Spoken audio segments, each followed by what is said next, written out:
पाकिस्तान को ऐसा लगता है कि मौजूदा हुकूमत ने OLX पे लगा दिया है। इस वक्त की सूरत हाल मैं आपको बता देता हूं। पाकिस्तान के बहुत सारे जो एसेट्स हैं उनको गिरवी रखा गया। पहले सैलाब मुतासरीन के लिए जो पैसा आया, जिससे उनके घर बनाने थे, उनकी बहाली करनी थी, उनका ख्याल रखना था, वो पैसे भी उड़ा दिए गए हैं। अभी तक हमारे जो लोग काम कर रहे हैं सैलाब मुतासरा इलाकों के अंदर, वो साफ बता रहे हैं कि कई एरियाज के अंदर से तो पानी उतरा ही नहीं। सिंध की गवर्नमेंट ने एक भी घर नहीं बनाया, वो वफाकी हुकूमत ने किसी को कोई काम करके नहीं दिया। वो जो बहुत बड़े पैमाने पर खैमे आए थे बैरून मुल्क से, उनमें से कुछ खैमे सिर्फ लोगों को मिले हैं और बाकी खैमे भी गायब हैं। राशन नहीं दिया, पैसा नहीं दिया, घर बनाकर नहीं दिए, इंफ्रास्ट्रक्चर वापस बनाकर नहीं दिया और सब बेड़ा गर्क किया और पैसा गायब कर दिया। आपको याद है एक खबर चल रही थी इमरान खान के खिलाफ कि इमरान खान ने जुल्फी बुखारी को रोजवेल्ट होटल बेच दिया जो अमेरिका के अंदर है, न्यूयॉर्क में। यह खबर चल रही थी, बार बार चल रही थी। जब रेहाम खान ने इस खबर को चलाया तो बरतानिया में जुल्फी बुखारी ने रेहाम खान के ऊपर केस किया। रेहाम खान ने माफी मांगी और फिर अपना बयान जारी किया, जिसको 3 दिन तक अपने ट्विटर के मेन पेज के ऊपर रेहाम खान ने लगाकर रखा और जुल्फी बुखारी से माफी मांगी। अब ये तो रेहाम खान के साथ हुआ था, पाकिस्तान के मीडिया के साथ तो कुछ हुआ नहीं था। पाकिस्तान का मीडिया कहता था कि तबाह कर दिया हर चीज को, बर्बाद कर दिया हर चीज को। और अब अमेरिका के अंदर जो पाकिस्तान का एक एसेट है, एक होटल, उसको बेचा जा रहा है। जो पॉलिटिकल पार्टी थी वो भी रोला डाल रही थी और अब इस होटल को बेचने के आखिरी मरहले में दाखिल हो गई है शहबाज शरीफ की हुकूमत। शहबाज शरीफ की हुकूमत ना कहें, PDM की हुकूमत कहें, क्योंकि उसमें फजलुर रहमान और आसिफ अली जरदारी भी हैं। और सबसे ज्यादा रोला इन्होंने डाला हुआ था कि ये होटल बिक जाएगा, होटल बिक रहा है, होटल को क्यों बेच रहे हैं। तो बोल न्यूज की खबर के मुताबिक आखिरी मरहले में दाखिल हो गई है इस होटल की फरोख्त और मुबैना तौर पे इस होटल को अपने ताल्लुकदार एक अरबी शख्स को बेचा जा रहा है। यानी अरब ममालिक में से एक मुल्क है और वहां पे अपने ताल्लुकदार को यह होटल, बाकी आप खुद समझदार हैं किसको और क्यों बेचा जा रहा है। तो शरीफ खानदान के तो ताल्लुकात बड़े अच्छे हो जाते हैं। पाकिस्तान का एक कीमती एसेट है और उसको ओने पोने बेचने की तैयारी है, यानी जो उसकी असल कीमत है उससे कम कीमत के ऊपर बेचने की तैयारी है। ये एक और खबर लीजिए आप, किस तरीके से पाकिस्तान का एक और एसेट अमेरिका में बेचने की तैयारी है। आसिफ इमान साहब हैं, ये अमेरिका में रहते हैं, इन्होंने सबसे पहले इसको बताया था। फिर ये ARY पे भी चली, हर तरफ ये खबर चली और लगातार चलती जा रही है।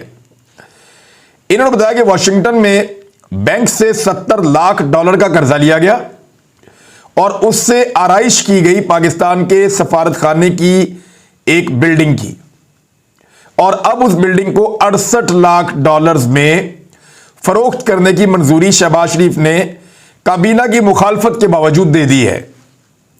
काबीना ने मुखालफत की, इसके बावजूद शहबाज शरीफ ने पाकिस्तानी सफारत खाने की एक बिल्डिंग, जिसको $70 लाख के अंदर उसको सजाया गया था, इसमें कीमत शामिल नहीं है, उसकी तज़यीन और आराइश की गई थी $70 लाख अमेरिकी के अंदर और बैंक से कर्जा लेकर की गई थी।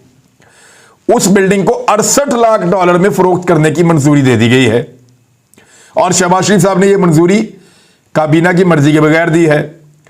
अब ये आसिफ इमान साहब ये कह रहे हैं कि मैं यह अमेरिका में रियल स्टेट यानी प्रॉपर्टी के कारोबार से मुंसलिक हूं और मैं इस बिल्डिंग का $12 मिलियन में खरीदार हूं। यानी $68 लाख में ये बेच रहे हैं ना, वो $120 लाख में, यानी लगभग दुगनी कीमत का खरीदार अपने आप को बता रहे हैं। अब ये भी अपने किसी चहीते को दे रहे होंगे अगर इतने कम पैसों में दे रहे हैं तो। इस तरीके से पाकिस्तान का हाल कर दिया इन्होंने।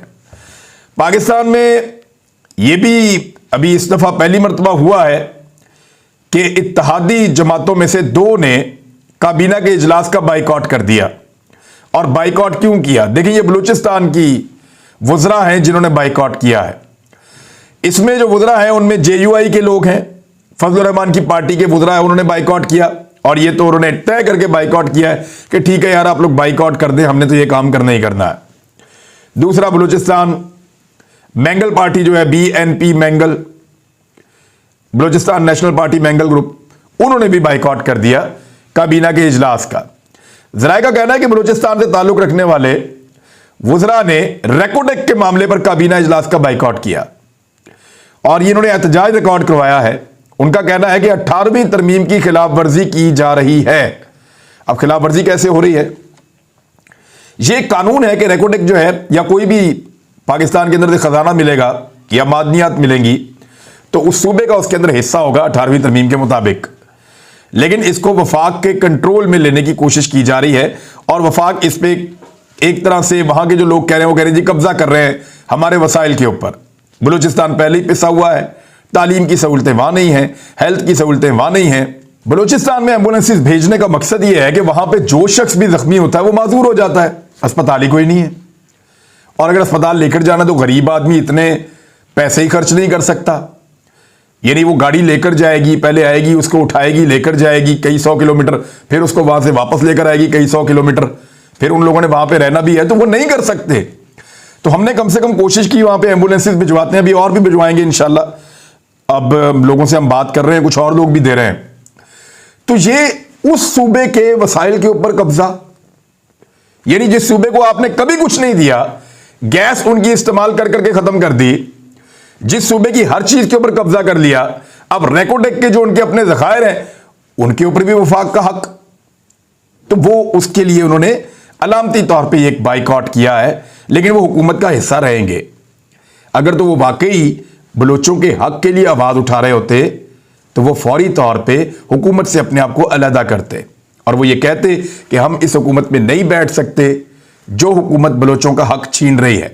लेकिन क्योंकि ये आपस में बड़े बड़े मिले हुए होते हैं तो अवाम की आंखों में धूल झोंकने के लिए पार्शली इन्होंने बाइकआउट किया कि बलूचिस्तान वाला जो जेयूआई का जो एरिया है या जो बलूचिस्तान की पार्टी जो जेयूआई वाली है वो बाइकआउट कर दे, केपीके वाली आ जाए अंदर।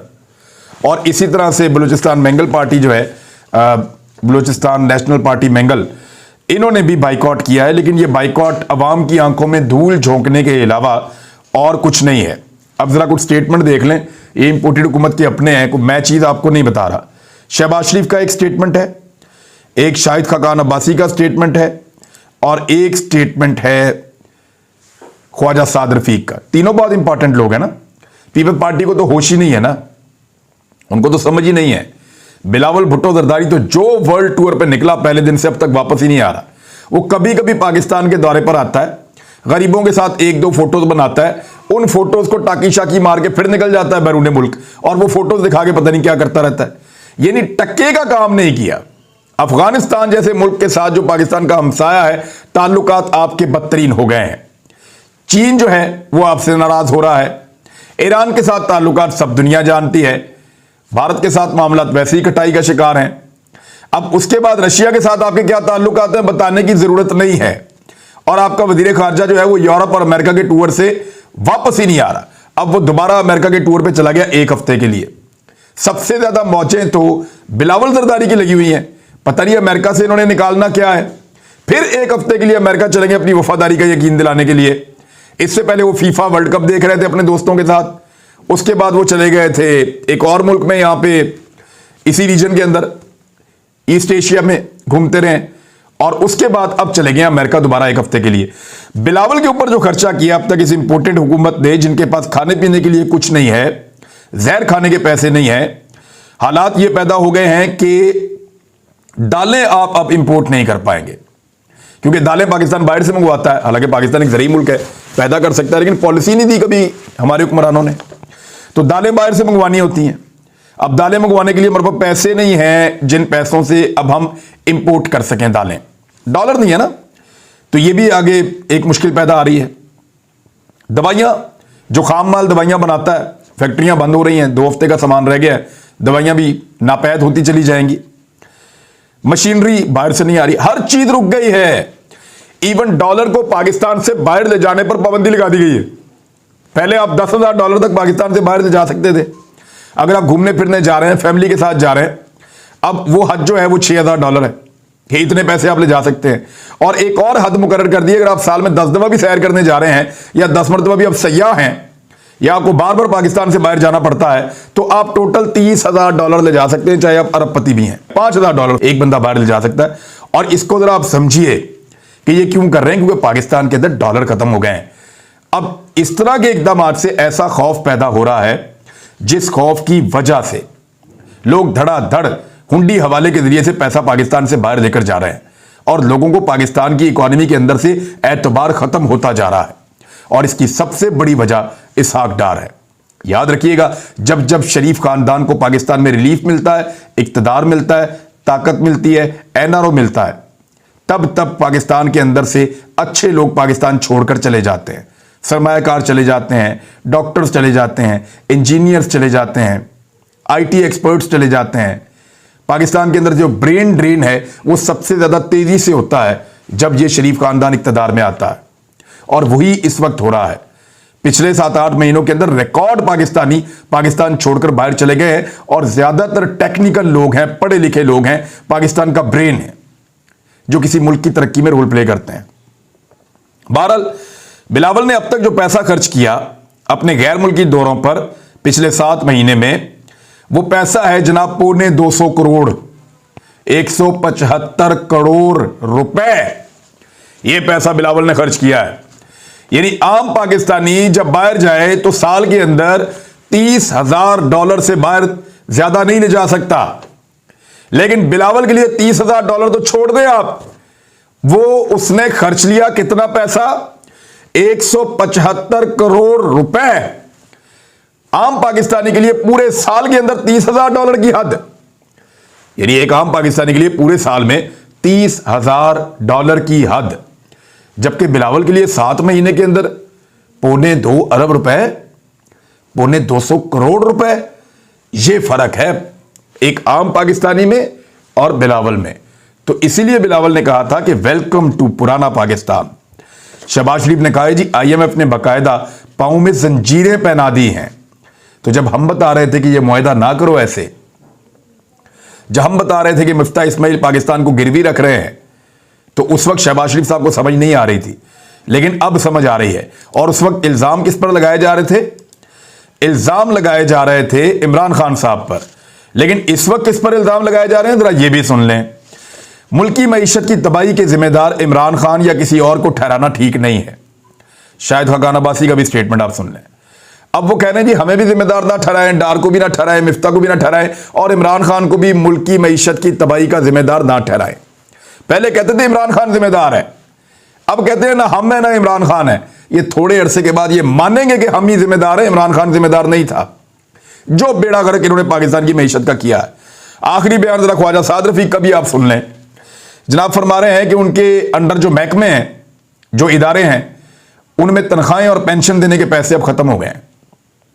ये ख्वाजा साद रफीक कह रहे हैं कि जो महकमे और इदारे उनके पास हैं, उन इदारों में मुलाजमीन को, जो वहां काम करते हैं सरकारी मुलाजमीन, उनको तनख्वाहें देने के और पेंशन देने के पैसे अब मौजूद नहीं हैं। और बहुत सारे सरकारी मुलाजमीन जिनको मैं जानता हूं, सीनियर्स को, उनको तनख्वाह नहीं मिली है। ये मैं आपको बता रहा हूं, और कब से नहीं मिली ये भी आपको बता दूंगा मैं, जरा वक्त आने दीजिए। उनको तनख्वाहें नहीं मिल रही हैं, वो चुप चुप करके बात बताना शुरू हो गए हैं। यानी उनको कहा गया कि आप जरा सब्र करें, आपको पैसे देते हैं, लेकिन तनख्वाहें नहीं दी जा रही। और इसके अंदर एक और जरा खबर मैं आप तक पहुंचा दूं कि ये जो तनख्वाहें हैं, ये सिर्फ और सिर्फ ऐसा नहीं है कि पाकिस्तान के अंदर नहीं मिल रही, पाकिस्तान से बाहर जो पाकिस्तान के सफारत खाने काम कर रहे हैं, यानी मुतअद्दिद पाकिस्तानी सफारत खानों के मुलाजमीन की तनख्वाहें 4 महीने से बंद हैं। ऐसा पाकिस्तान का बेड़ा गर्क किया इस इंपोर्टेड हुकूमत ने। यानी बहुत सारे ममालिक हैं, यूरोपीय ममालिक हैं, यानी यूरोप के कई मिशन, उन्होंने वजारत खारजा को खतूत लिखे हैं कि मिशन को पिछले 4 माह में $50 लाख की अदायगी नहीं हुई है, और यह पैसा जब देंगे तो लोग तनख्वाहें लेंगे ना। पाकिस्तानी यूरोप मिशन ने वजारत खारजा को खत में लिखा है कि तनख्वाहें ना मिलने से हमारे काम मुतासिर हो रहे हैं, हमें मुश्किलात का सामना करना पड़ रहा है। अमेरिका में, फ्रांस में, जर्मनी में, ओमान में, वियना में, बेल्जियम में, इस जगह पे तनख्वाहें नहीं मिल रही। तुर्की और अफगानिस्तान, वहां पे भी तनख्वाहें लेट हो रही हैं। तो जब आप तनख्वाहें भी नहीं दे सकेंगे तो मुल्क कहां खड़ा होगा? ये डिफॉल्ट नहीं है तो और क्या है? बदकिस्मती से पाकिस्तान को कहां से कहां पहुंचा दिया इन लोगों ने। अब नवाज शरीफ को वापस लाने की तैयारी कर रहे हैं जनवरी के दूसरे हफ्ते में, और उसके लिए माहौल बनाया जा रहा है। सिर्फ 2 सूरतों में वापस आ सकेगा नवाज शरीफ, वरना लोग छोड़ेंगे नहीं। एक, या तो कोई दोस्त मुल्क पैसा दे दे या फिर आईएमएफ का पैसा आ जाए। आईएमएफ का पैसा फिर डिले हो गया, उन्होंने कहा जी हम जनवरी में आएंगे। दिसंबर में भी मुज़ाकरात नहीं हो रहे और जनवरी के मिड तक तो वो पैसे देने वाले नहीं हैं। और इस सारी सूरत हाल में भी आपको पता सबकी तवज्जो किस बात पे है, खासतौर पे पाकिस्तान की एस्टेब्लिशमेंट की, कि कहीं इमरान खान वापस ना आ जाए। यानी ये मुल्क की तबाही की पूरी दास्तान मैंने आपके सामने रखी है ना। पाकिस्तान की एस्टेब्लिशमेंट का इससे कुछ लेना देना नहीं है। उनकी पूरी तवज्जो ये है कि इमरान खान को कैसे रोकना है, कहीं इमरान खान वापस ना आ जाए। तो ये बात है सीधी सीधी, सबकी तवज्जो लगी हुई है ना इमरान खान को नाअहल करने के ऊपर या उसको हटाने के ऊपर।